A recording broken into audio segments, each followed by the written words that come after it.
stuff, just want to point out a few things. You're talking about new money, but we're talking about overall money. At 15%, looking at your numbers or whatever, the district is still paying $100,000 more than what the state is giving us to pay. What's your dollar figure for you then? 1.199. Okay, but where are we getting the $100,000 difference? On our salary-based apportionment. Okay, so what is your number for the salary-based apportionment that you've got? That's what she Is said. that the 99? Are you talking about a number that comes off of the 99,323 off of the original big spreadsheet? No, I'm talking about the salary-based apportionment that I provided to. Okay, but where are you getting your fund? The salary-based point you gave me, you guys didn't even do steps. You didn't even bring people up you didn't add master's degrees, you didn't bring people down a year. So if you're using the file that you provided me, that's incorrect. It's way But off. that's based on FTE. That's But yeah, but you did not move people down a year, and you did not add money from the state for masters and stuff like that. And one of the numbers that you quoted actually has nothing to do with salary-based apportionment. In our salary-based apportionment, like in order to get those numbers, we have to add in where people are going to be on the career ladder. Let me finish. Like that's what we have to add in. So we have to add the money. It's money coming in, not money going out. So money going out is based on the salary schedule, right? Money coming in is based on the career ladder. So in the salary-based apportionment, if we put in where people are on the career ladder, that's going to determine how much money we have coming in. So when we did that with all of the certified staff, it looks to us like we're going to get about 1.199 in SBA for certified and people service, right? The salary schedule, which is all of the stuff you have here, that's the money going out. And it looks to us like, and this has always been the case, but it looks to us like we're going to pay out, if we were at 15%, about 100,000 more than what we're getting in on the SBA. Does that make sense? Yeah, but the numbers that you're using for SBA, if it's what she's talking about, is incorrect. You guys did not, for this next year, that you would do, you did not move people down a year. That. And you did not, I got that Where people are going to information. be next year on the career ladder. No, she didn't. The one I got last from her, no, she did not. I think that's the fund. Is it, and on top of that, are you referring to a number, that 100,000, is that the money that you're referring from that sheet from Gideon? We're looking at our SBA. Right, but there were two places that listed SBA in the sheet that came from Gideon, and one of them was 99,000. Was it 99,000 through 23? Eric, do you have that sheet? I don't see that number. Oh, here it is. This one right here. So one of the numbers that you hold. Oh, here it is. 99,765. It would be on column O. So estimated salary-based apportionment per SU, you had 99,000. Oh, 265. Sorry, I was going to bring my loop this morning to read this, and I couldn't find it. So the 265 there that you're pulling that number from. If you go up to Boise Independent School District on the same column, you get 102,710. So you're telling us using that number that they've only got $102,710 to split between their 2,000 some odd employees. No, we're not saying that. I didn't know we were talking about Boise's. No, I'm trying to show you an equivalent of the number that you grabbed. So on your sheet, you showed us a 99,265 as your salary-based apportionment, right? That's not our sheet. That came from the state. Right, but you grabbed it from the wrong column.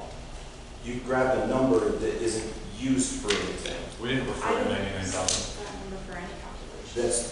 That's the only way that you guys could be $100,000 off, is to grab that or have that number entered in, which doesn't do anything. It's not connected to anything. So this is dated 5/10/2023, the sheet you're using, correct? Yes. Yep. This is what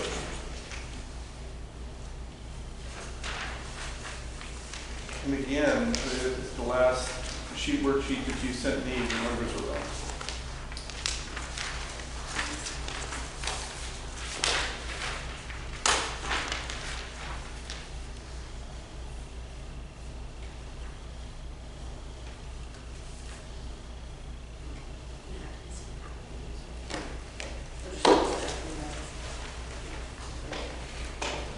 This came from you guys.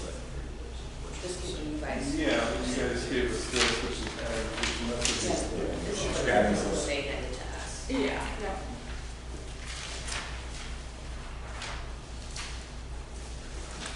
This is this right here, this right here, this one. This is something.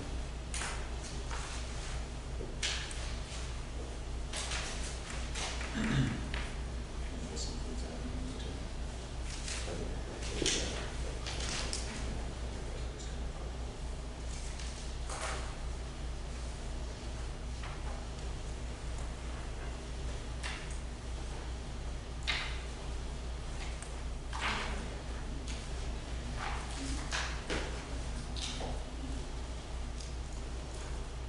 This is right here.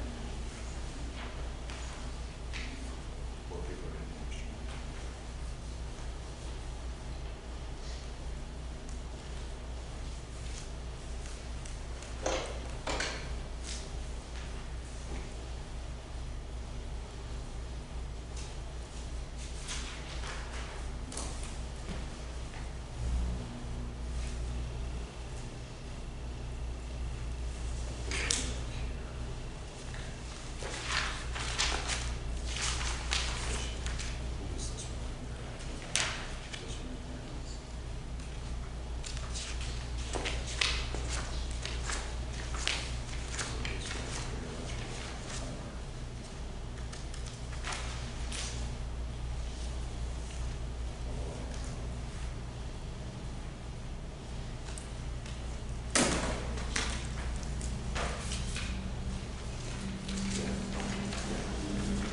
And on top of that, if you guys want to keep teachers, if you just pay what the state's giving you, then you're not going to keep teachers. We're going to keep losing, we're going to lose our math teacher, they're all zero. We have never paid with the state.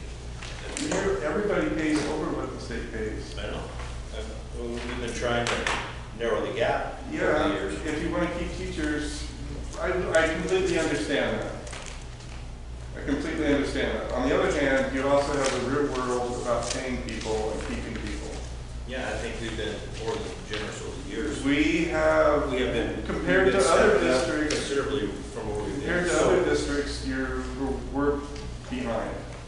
So when we sat here in our last meeting, you across the table complimented our math teacher for raising our math scores. The same math teacher that left to another district. So we have Which I don't quality think, math I don't teacher think that- that was the Wait, only let me reason why finish. he Let left, me because he finish. lives in the same district where he just took that job too. He lives in law school.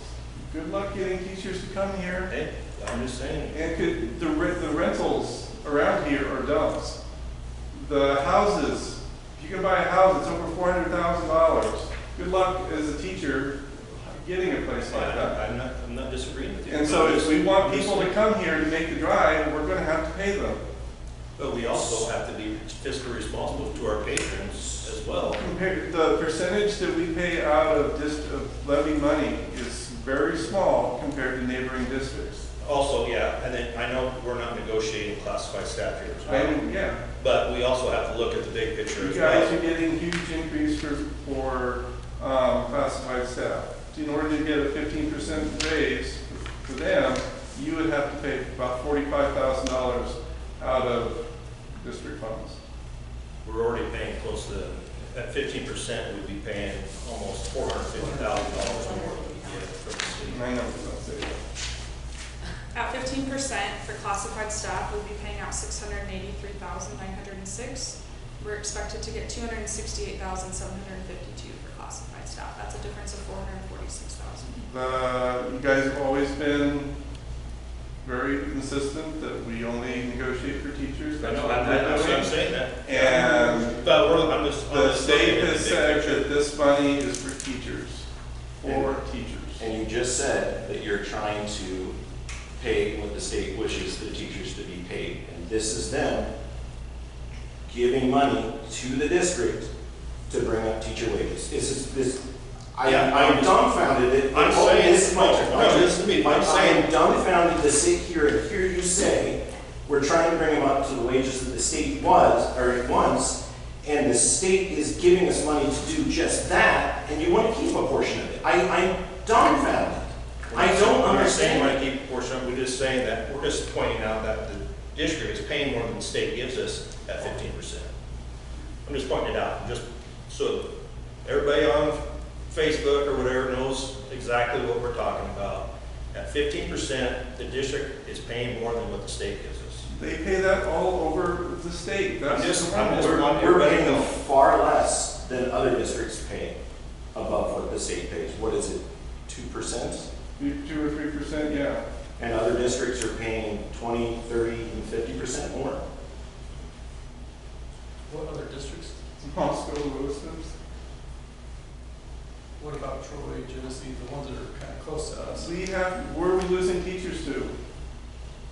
The ones that live there, yeah, I get that. Yeah, but- One who commute, I live in Lewiston, positions open there. Yeah.